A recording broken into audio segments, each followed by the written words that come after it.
This Sunday, the St. Paul Saints will honor a pioneer in not only Twin Cities baseball, but in the majors as well. We have Saints GM Derrick Sharrer along with baseball historian Frank White joining us now. Thank you guys for coming here. Frank, tell people about Roy Campanella.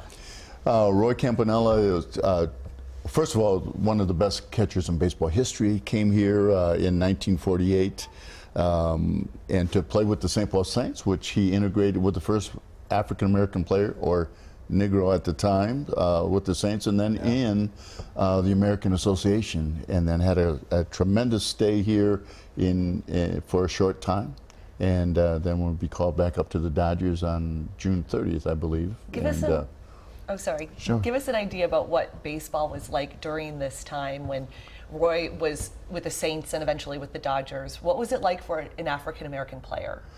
Well, I think Roy here was, the country had just gone through, the desegregation thing with Jackie Robinson the year before, and so Roy coming here was a great move by Branch Rickey.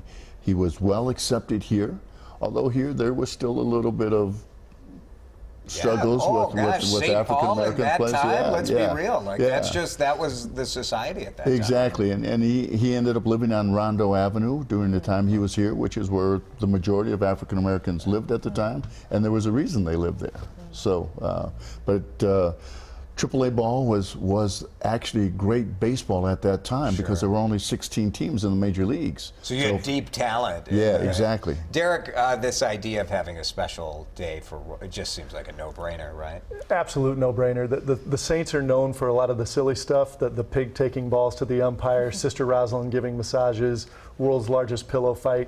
Every now and then, a story like this comes to light, and we have an opportunity, and Frank is always there for us to bring these to light for us every now and then. And last year, we honored Dave Winfield and Paul Molitor being St. Paul's Baseball Hall of Famers.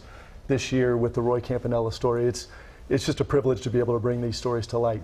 And so what can people expect on Sunday? Well, we have a special guest joining us from the Negro League Museum in Kansas City, Bob Kendrick, who runs the museum. So he'll be joining us to tell a few stories about Roy and his time here in St. Paul. We're going to be giving away 1,500. The first 1,500 people to come to the ballpark will receive this special Roy Campanella print. There's a shot of Roy rounding third base after he hit a home run. Actually, he's at Nicollet Park. Right. They're playing against the Minneapolis Millers. Look at that. And he's shaking the hand of Walter Alston, who went on to be a great Dodger manager.